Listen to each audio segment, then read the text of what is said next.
Elkhart County. I'm Joe. Today we're going to talk about carbon monoxide detectors and why they're important to have in your house.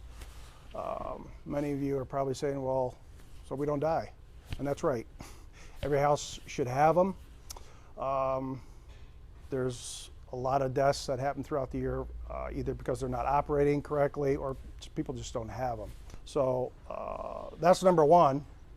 If you don't have carbon monoxide detectors, go out and get them.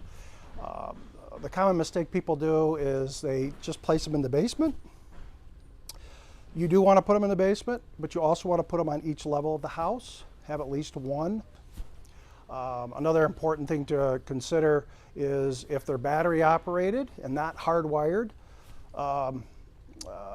constantly check this carbon monoxide detector to make sure that the batteries are strong. Usually they have a little button you can push to make sure that they are operating properly. And then just frequently change the batteries just to ensure that they're strong.